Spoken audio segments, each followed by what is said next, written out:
Hello friends, welcome back to my channel. How are you doing all? I hope you are doing well, staying healthy, enjoying life, and must be planning to improve your life. Here we are to do so. Here daily we read a chapter of a novel to develop dating habit, to improve our English, including reading, writing, speaking, vocabulary at the same time, enhancing our knowledge. As we know, reading is the best practice to develop all these things which help us in many ways. And reading could be one of the good hobby to make a change in ourselves. As we have heard from many prominent personalities that book change their life, add values, widen their knowledge.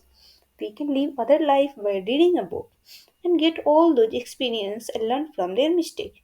So why to commit same mistake if we can learn from them and improve our life? So join me in this journey to become best version of ourselves. Before starting, I would love to hear your thought in comment section. Remember to like, share with your loved one to change their life as well, and don't forget to subscribe my channel. Press the bell icon for daily updates. Today we are going to read chapter 11, or you can say part 11 of this particular novel, that is Your Dreams Are Mine Now, which is written by Ravinder Singh. In the previous video, we have read about that Rupali was about to meet a guy, and we discovered that who was the same person named Arjun who had met her when she was planting a sampling of a tulsi and asking lot of questions.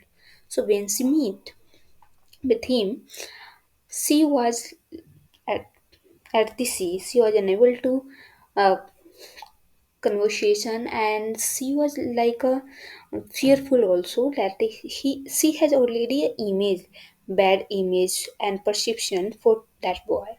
So even though they meet and discuss and promise to discuss later something, because there was a that lady beyond in her presence, they were unable to talk freely because incident about all about her.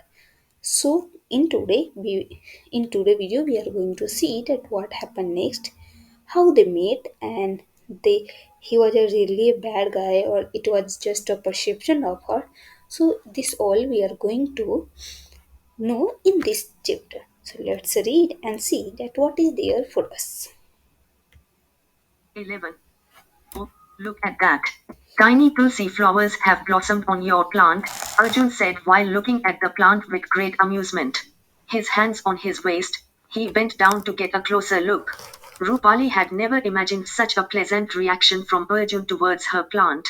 More than a month and a half earlier, right at the same place, Arjun's face had a different expression when he had first seen Rupali planting that tulsi sapling. She was delighted with this change in his attitude but did not say anything. After all, the disruption he had caused at the music club audition had painted a certain picture of Arjun in her mind. She couldn't have changed it that quickly. Yes, it took a while for this to happen, Rupali nodded. Rupali could have said more. Perhaps Arjun felt so too. He waited for her to say more. But she didn't. Instead, she continued to look at her plant with great affection. Arjun suggested, let's sit and talk then. Here on the lawns, she asked, raising her brows. Her hesitation was clear. Too many people in the common room. We don't want anyone to overhear our conversation. Right? Asked Arjun. With barely any choice left, Rupali had to agree. Come on. It's fine, Arjun insisted. She felt uncomfortable sitting on the open lawns, in front of her own hostel, where other girls could see her in the company of a guy like Arjun, who was neither from her batch nor from her stream. While it wasn't uncommon for boys and girls to sit on the hostel lawns, it was generally only couples who sat there. Other times, there were mixed groups of girls and boys. In this case, they were neither. What would they think of her? Will they cook up stories on seeing me with Arjun? She wondered, and her thoughts made her uncomfortable. Are you sure Shafi's tea shop is shut? She asked again. Arjun didn't immediately answer that one. He looked at her face as if deriving some sort of pleasure out of her helplessness. You like Shafi's tea that much? He chuckled. Rupali first nodded, and when she realized he was making fun of her, She shook her head. That made Arjun laugh. Rupali smiled, embarrassed by her foolishness. Yes, it is closed. I checked on my way here. But don't worry, if you are uncomfortable, you can invite your roommate. Rahima Didi told me that she is aware of the whole thing. Maybe you will feel more secure if she is around. So he knew what she was thinking about. This realization embarrassed Rupali even more. Oh no, that's not an issue, she blurted. But when she sat down, she texted Saloni to come and join her on the lawns. You are a brave girl. Arjun complimented her as they started talking. Not many boys would have had the courage to do what you have done, that too against someone like Mahajan. Well, to be honest, I actually fear Mahajan, she spoke slowly. I was scared of stepping inside his cabin and was even more scared when he came and stood by my side. Before he dot, she left that sentence incomplete. Through Rahima, Arjun already knew that Mahajan had slapped Rupali. He didn't need Rupali to complete her sentence. I understand. In fact, that's why I said that you are a brave girl, Arjun said. Rupali looked at him. You see, being brave doesn't mean the lack of fear. It means overcoming your fears. You overcame your fear to challenge someone like Mahajan. More importantly, you did so not for yourself, but for someone else. That is being really strong. Rupali felt good. She knew that what she had been doing was right, but no one till then had said the same. She said, there is something else as well that I want to say. Yes. Rupali took a deep breath. To some extent, I'm scared of you, too, she confessed. And just after she would said that, she wondered if it had been the right thing to do. Suddenly, her own words had made her feel uncomfortable again. She felt a strange sense of vulnerability because she was sitting next to the person she was scared of and telling him that she was sacred of him. What? You are scared of me? Arjun asked, surprised. And all because I asked you questions about your plant. Not just that episode, but primarily for what happened on the day of the music club audition. Wait a minute. You were inside the class that evening. Are you a part of the music club? Yes. Oh God! Arjun exclaimed and looked up at the sky. None of them realized then how the whole discussion had switched from brainstorming about Rahima's case to discussing personal matters. And you believed that? Oh God! No, no, no, Arjun started but then stopped. Rupali kept looking at him. So you are scared of me because you believe I broke and disrupted your setup, he repeated. I was scared of the whole mob and you were one among them, Rupali said. Okay, I can completely understand how you must have judged me. But the problem is with your interpretation. Why? Arjun took a moment and then asked her, did you see me breaking anything or hitting anyone? Rupali remembered that she had seen him standing outside the class. She remembered seeing him standing with his arms folded across his chest. No, I am glad you said that, Arjun said. Look, I don't know what you will think about me when I tell you this, but hear me out. Yes, those were my party's members. Yes, my party members vandalized the setup. But that doesn't mean I wanted to do the same. I had protested against any sort of violence. You would have certainly seen me at the venue. But you would not have observed my late arrival. When I heard from one of our volunteers that a few party members had gone to disrupt the audition, I ran to stop them from hitting anyone. But unfortunately, by the time I arrived, it was too late. The damage was done. Really. But I saw you standing outside the room. It appeared to me that all that had happened within the class had happened under your command. Perhaps then you failed to see the look of helplessness on my face, Arjun said with a hint of a smile. Oh, Rupali uttered. She realized how the truth could be so different from her own interpretation of it. Arjun appeared honest to her. She believed what she had heard, she didn't want to inquire any further. As she heard Arjun out, her mind was continuously working on building up a new image of Arjun, which, if not positive, was definitely neutral and far better than the previous negative one. Her thoughts were broken by the beeping of her cell phone. She picked up the mobile to read an SMS. It was from Saloni. In basketball court. We'll catch you in NHR darling. Muya, asterisk, Even though his explanation cleared her perception of Arjun, she was still not completely comfortable with him. She felt it would have been better if Saloni could have joined them. But, at the same time, she was now more in control of the situation. So when did you join the club? Arjun asked. Hum. Rupali was lost in her thoughts. Club. The music club, he clarified. Oh, I joined last month only, she replied. You sing? Yes, she said. Rupali realized from his tone that he wasn't very happy to know that she was in the music club. Why? What happened? Arjun took a deep breath and was about to say something when Rupali spoke. Your party has some old issue with the club, right? Well, unfortunately, that is the case. We have some unsettled business. Rupali didn't like what Arjun said. It bothered her. She knew of the unsettled business as Tenzing had already told her about it. So she understood where Arjun was coming from. Even though she wanted to change Arjun's opinion about this matter, she didn't want to get into that discussion at the moment. I only hope that you don't settle your unsettled business by hurting them, she said and then immediately corrected herself. I mean us. Arjun looked into her eyes. Don't worry, we don't hurt people. No one will hurt you. Then he changed the topic and asked Rupali to brief him about Rahima's case from where they had left off at Shafi's tea shop. Rupali talked about all the things she couldn't have spoken about in Rahima's presence. At times, Arjun asked questions which Rupali answered in detail. After Rupali had said all that she had to say, she asked him, how do we go further from here? Mahajan is a beast. Are you sure you want to do something about it? He asked bluntly to understand Rupali's commitment. Earlier it was about Rahima alone. Now that he has slapped me, I have one more reason to take this up, she said with quiet determination. However, I want to know why you want to help us on this. I too have more than one reason. I treat Rahima like a sister. What if it was someone else in her place? Then, I was coming to that. As I said, I have more than one reason. The primary reason is Mahajan. She waited for him to explain. Mahajan is like a cancer in our college system.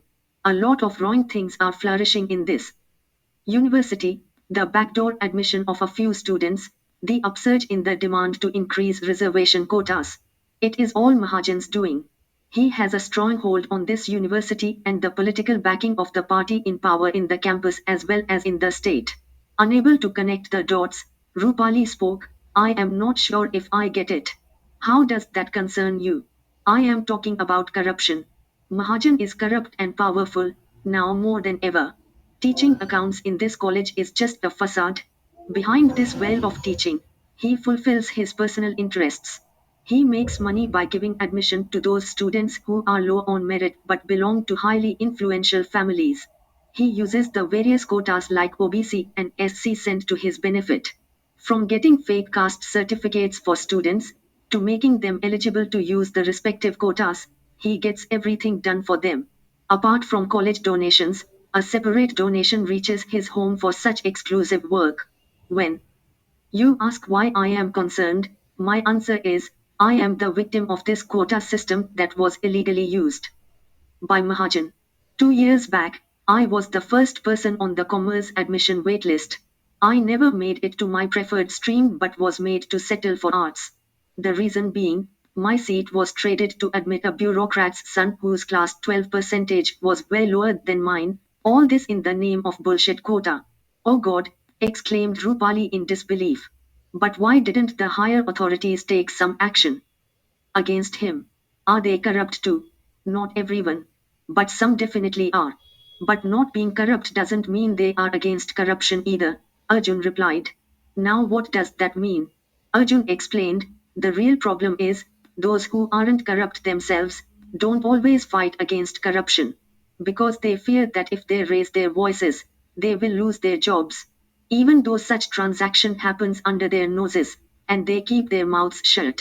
And why would they fight, when they already know the outcome? Corruption didn't take birth in this university. We were introduced to it by the system outside this campus. You see, the college is funded by the government. So if a politician in power wants to have his say and admit a particular student, how would a top college official refuse? And when this wish comes along with cash, why would they? That's where the system gives birth to parasites like Mahajan, who mastered the art of selling merit for money. All this appeared so new to Rupali. She had never imagined that such a sick admission system would prevail within the walls of such a prestigious college. For a moment, she felt disappointed to have become a part of this college. But Arjun pointed out that the story was the same in many other colleges. He told Rupali that this is what he and his party had been fighting against. 2 years back, our party had an important agenda of removing the reservation quota. We won the elections based on the issues that we brought to the table. Mahajan's modus operandi was to illegally use the quota system to admit his preferred students. Removing quota would have made it extremely difficult for him to perpetrate his act. Also, back then there was a wave in favor of anti-reservation, supported by those who got admitted through the general category. As per our manifesto, we wanted to eradicate all sorts of OBC and SC cent quotas. But that's when Mahajan played his game. From creating government pressure to taking the matter to court and getting a stay order, he did almost everything he could. Not only this, but he also encouraged various OBCs and SC cent groups in colleges across this university to fight for their cause. He made himself a messiah of students from backward classes. We continued to fight the battle of abolishing the quota system. But by the time the next elections came, Mahajan had already lured students to his side. He took the backward community students into confidence and asked them to vote for his preferred party. On behalf of that party, he ideated a few populist policies like free internet in every hostel room and introducing a cheaper student pass for the local metro. Our issue-based manifesto lost to the populist manifesto that Mahajan had smartly carved out for our opponents. Ever since, our opponents are in power and no one has talked about the reservation issue. In fact, as per rumors, Mahajan is working on setting up a domiciliary quota. Most of the influential people in his circle live in Delhi and a domiciliary quota will ease his work manifold. Rupali was shocked. She knew there was more to all this, but only now did she realize how mistaken she had been to think of lodging an official complaint against Mahajan to the higher authorities of her college. If she did that, she, too, like the others in the past, would be thrown out of the system. But then, what could she do about it?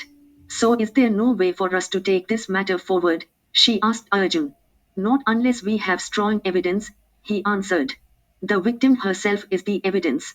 I have seen Mahajan sexually abuse her. I am the evidence, Rupali said loudly. I understand that, Rupali.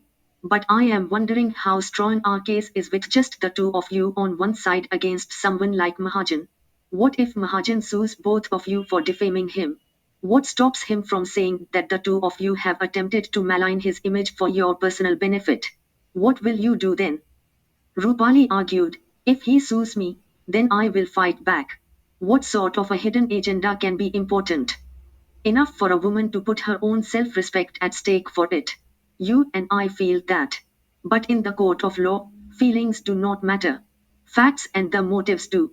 She wanted to counter that one, but with her limited knowledge of the legal system, she didn't have words in her favor.